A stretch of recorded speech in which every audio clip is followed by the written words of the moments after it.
So we prepare to sit.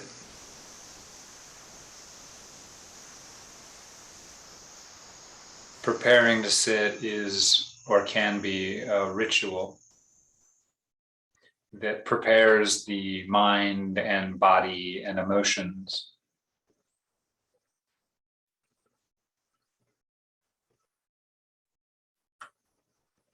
for meditation.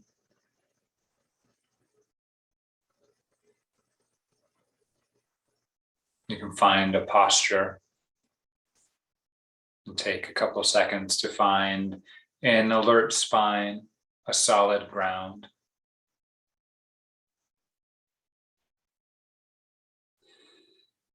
Maybe a slight downcast angle of the eyes to draw up the length of the back of the neck.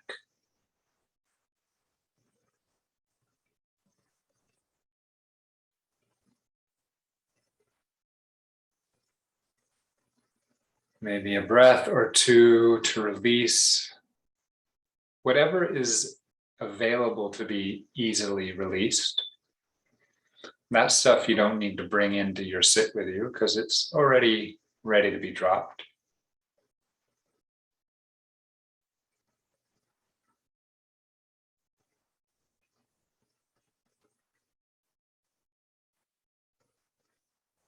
And there are whole schools of meditation which are just focusing on the posture. So I don't believe there is a right posture, but giving some attention to it, some respect to the body and the intention,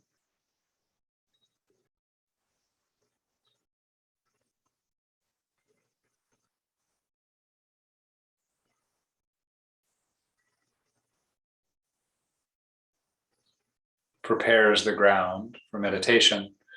And the more often you do it, the more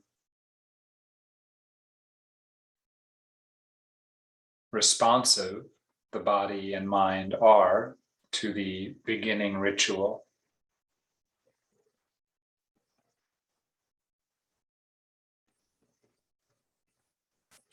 Over time, you can sit right down into meditation, or you can meditate while you're walking through the subway or whatever. But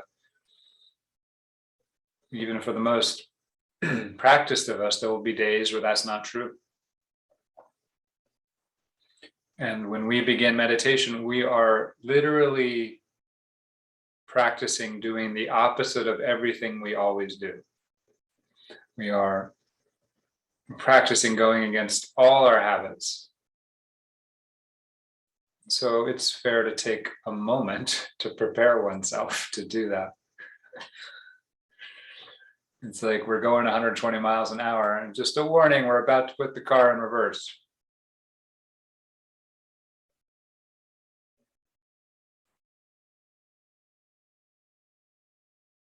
It's not that violent. It's much more like we're going to stop pressing down on the gas pedal, and we're going to stop steering, and we're going to stop looking out the windshield to see where we're going.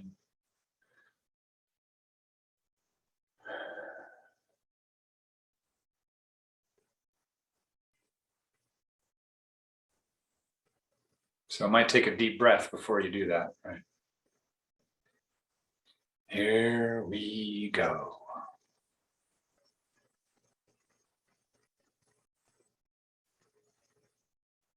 And today I'm going to talk about courage later. And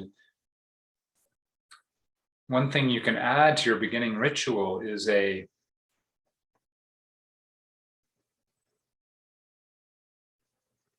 preparation for what you might be afraid you're going to face in your meditation.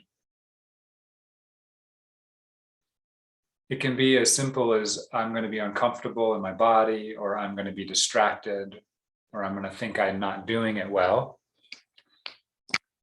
Or it could be I have some serious emotions that are going to come up, or even more ancient trauma that might arise.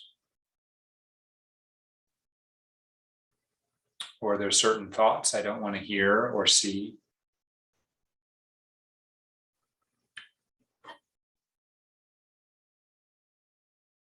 And it can be useful to add that to your preparation. What intention do you have towards the difficult parts of meditation? And we don't steel ourselves, that is, we don't get tense in the face of what might be challenging.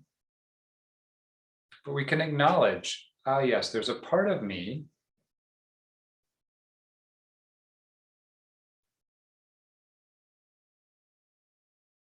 is a little nervous about this sit, a little nervous about my meditation, a little nervous about what might happen. Especially if you find it hard to sit every day, this is a really good practice because it will start to bring attention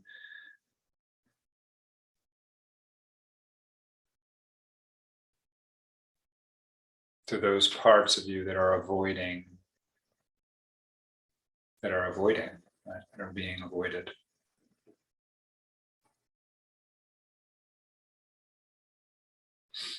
And so we welcome the possibility of whatever it is we're afraid of coming up. This is what courage is. We'll talk about it more, but we give ourselves a little courage and we welcome the possibility. We don't have to make scary things come up, but we're ready and prepared.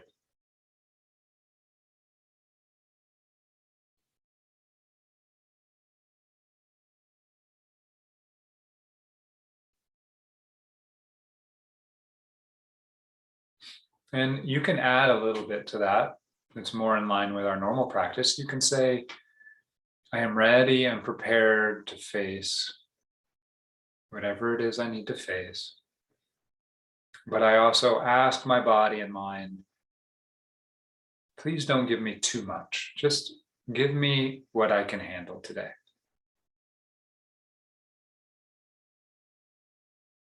And I will face it. See, it's a kind of agreement. You say, I will handle it, and you ask for that which you can handle.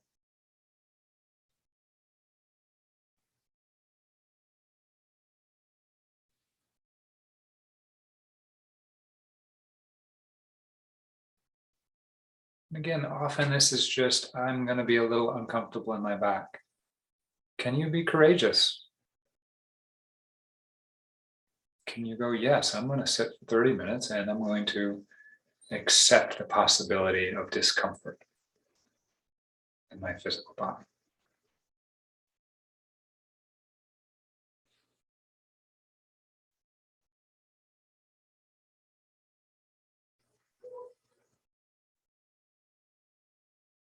As you can see, this is a meditation in itself, this kind of preparation.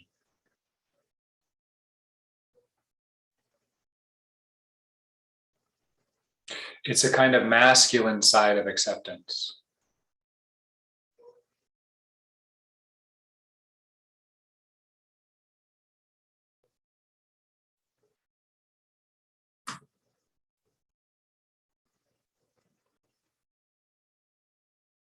And so we start to follow our breath, if we haven't already. But we're going in now with this courage. I am here for my breath.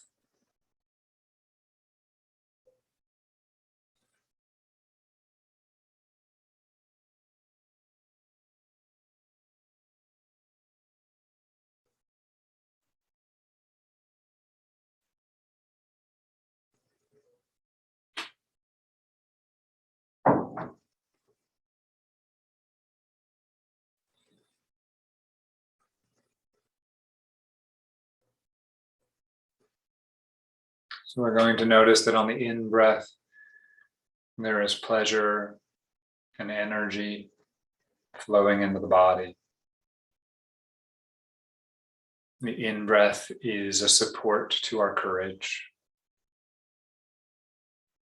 When we breathe in, we are gaining strength, where the body is preparing by filling the blood with oxygen. You're prepared for action. You can feel it. If you pay close attention, you can feel the nutrient of oxygen flooding into your body.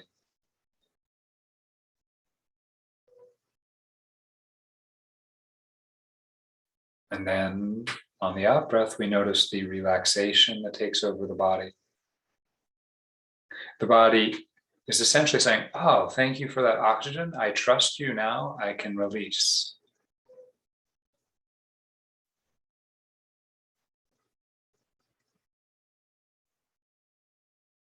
Now, parts of your body will not automatically release, but can you notice the parts that do, the relaxation that naturally comes with the out breath? Muscles in the shoulders and the chest and the belly letting go. In we breathe and the body prepares to meet what is coming. Out we breathe and the body surrenders to what has come.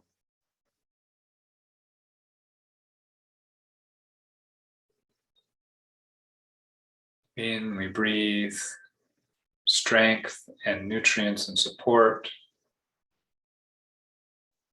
Out we breathe in thanks and gratitude and safety.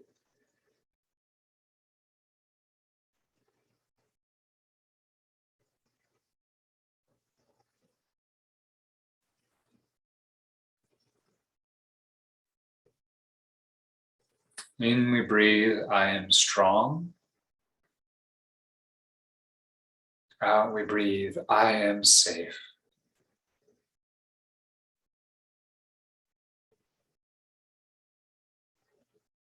I am strong. I am safe.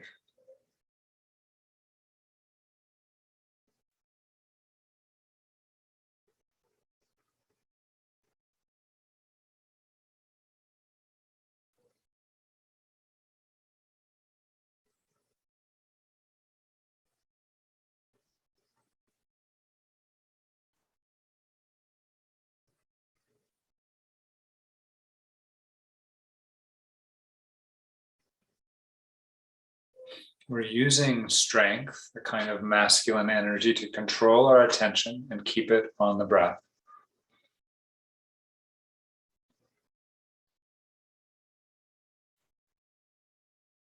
When the mind wanders, that is okay. It takes courage to acknowledge the distraction, to come back to the breath. Because our habit, obviously, is taking us into the distraction. So that is where we are comfortable. So it takes a little courage to come back from a distraction. The distraction is not bad, but because it is comfortable, it's a little scary to leave it behind. And so when we use concentration, we are using courage.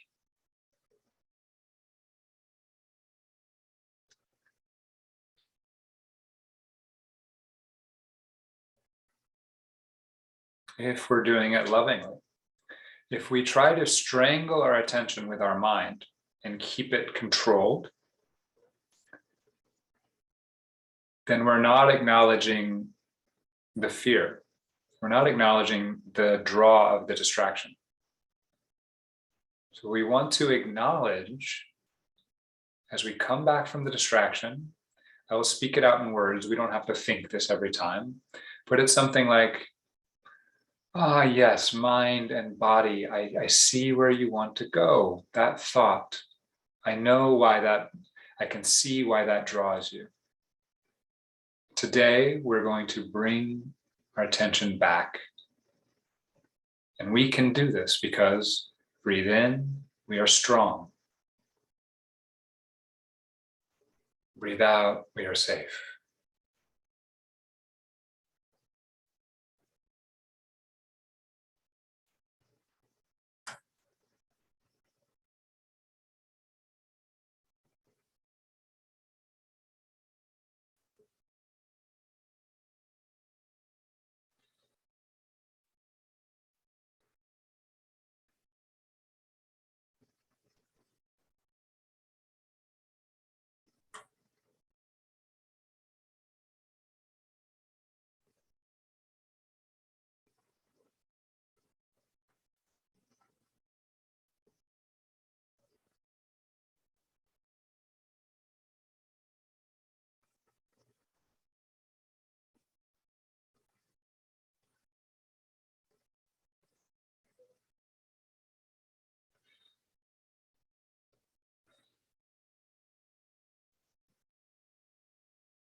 And courage does not mean stupidity or blindness. So there is courage in choosing where you're going to focus for a day. And you may decide, for instance, that you might want to pay attention to the most activated part of your breath, where your emotion is most alive. You might want to do that. You might prepare yourself to greet and meet that intensity. But it can also take courage to decide to go to something more comfortable in the breath, because that's what you can handle today.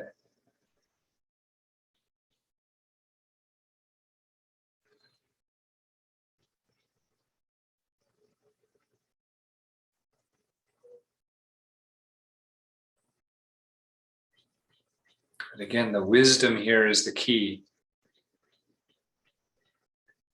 If you go to the more comfortable part of your breath as a running away from the more uncomfortable part, clearly that's not courage.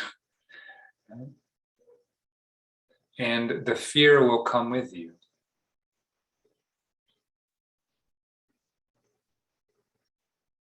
You can't get away from your difficult emotions in that way. On the other hand, it takes quite a bit of courage to calmly turn your back for a little while on the parts of you that are scariest and say, I know you're scary, but right now I'm going to look at this flower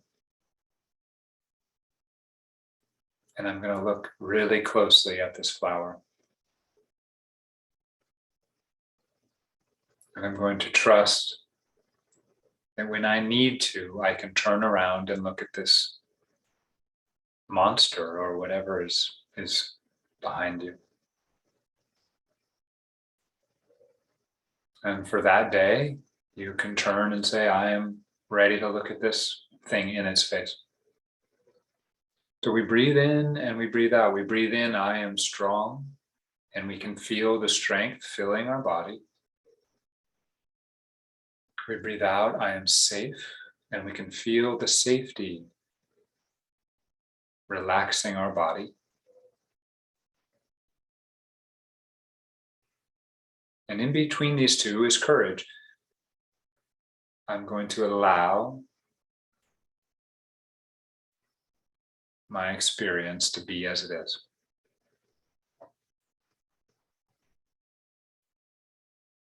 But not as a weak surrender, nor as a controlling, gritting my teeth. I'm going to allow my experience to be as it is because I am strong and I am safe.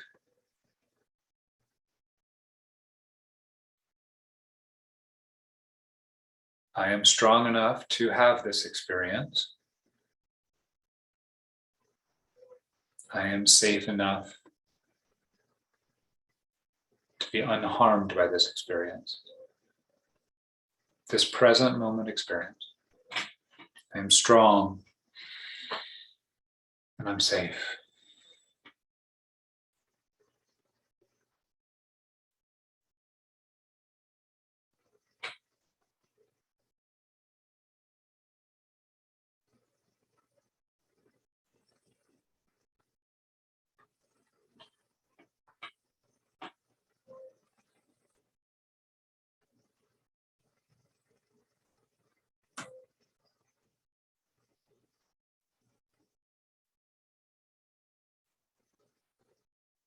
So please continue focusing in on the breath.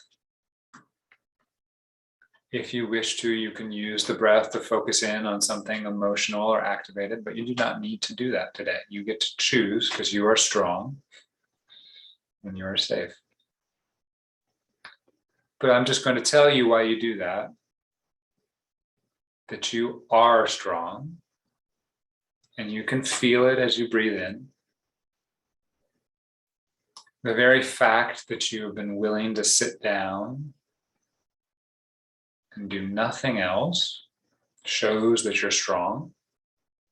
No matter how distracted you feel, if you've gotten this far in the meditation, you are strong. There's probably less than 1% of 1% of people who've done this kind of activity. And there's a reason for that. Because it can be uncomfortable. There's a reason that we do not stop looking at our phone.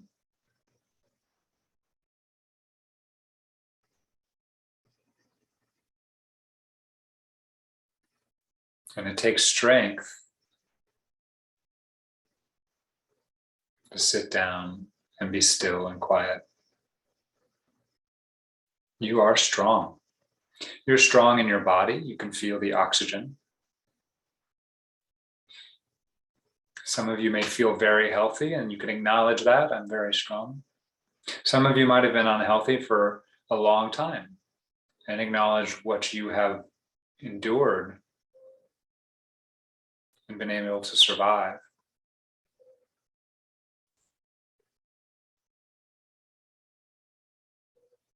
And everything in between. So you are strong. Your attention is the strongest thing in the universe. With it, you can create worlds.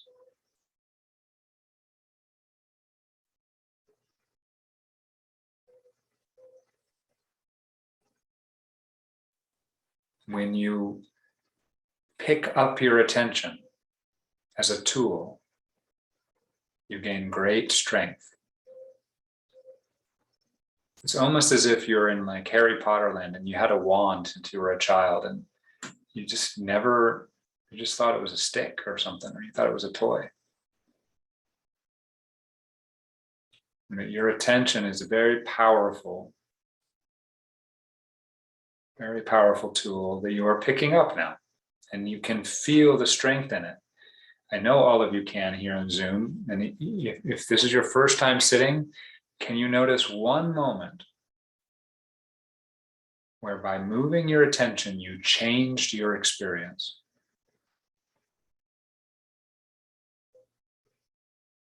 Can you notice one moment where you actually taste the breath? Maybe for the first time in your life.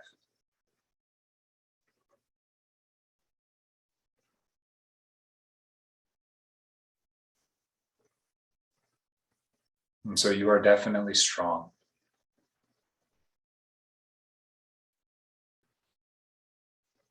And in this moment right here, right now, you are safe.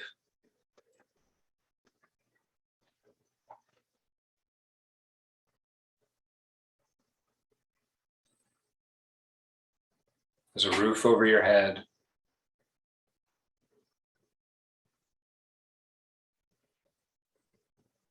You've been fed. You're wearing clothes.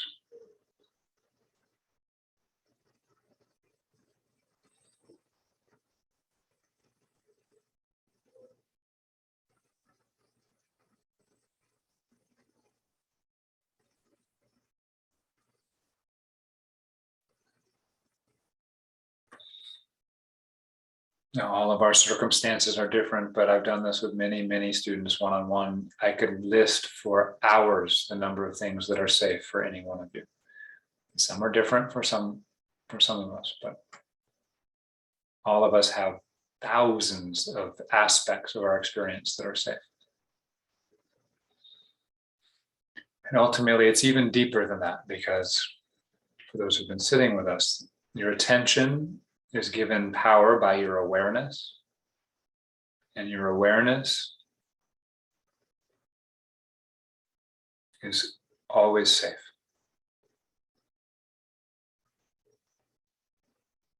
Your awareness is clean and perfect and unmarred.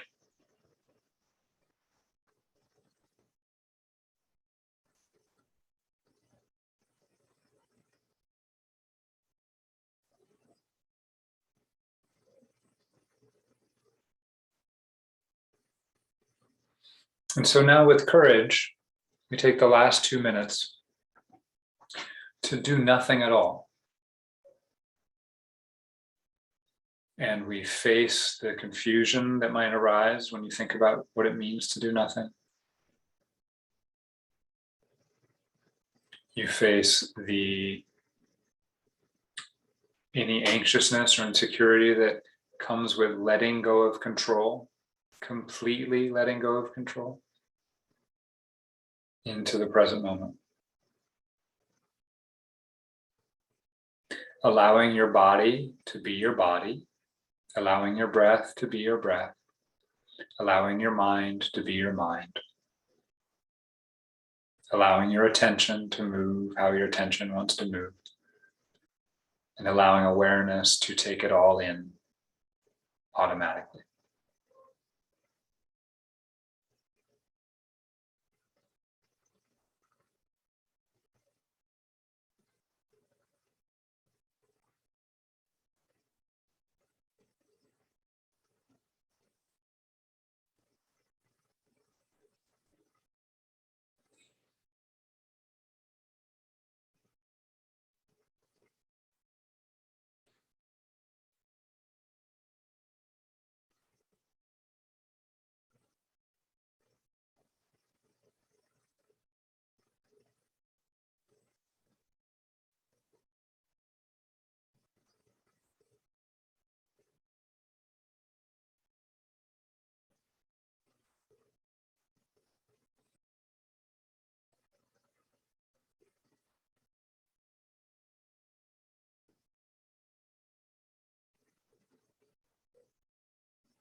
Perfect. And so you're always welcome to keep sitting if that feels good for you today. But if you'd like to stop doing nothing, you may. You could also stop meditating and continue doing nothing, if that's available to you. I think it's nice to let your body, to reward it for its courage, and let it move how it wants to move.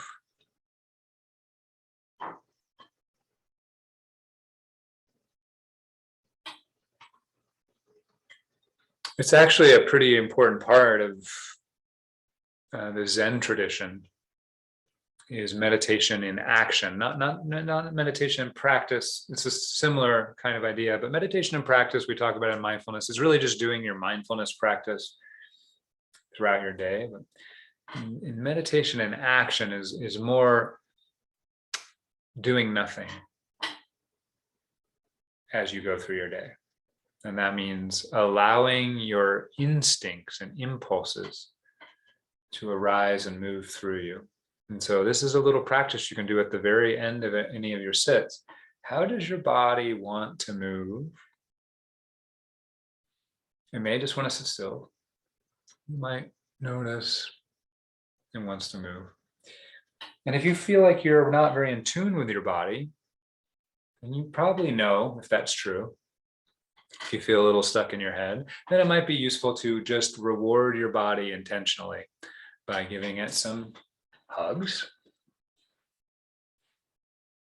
It is a very nervous system beneficial thing. You can give some strokes. Well, I know Jessica likes to give her head a hug. You can do that too. Your strokes. And then just normal stretches. I like to stretch my shoulders, which might get a little bit forward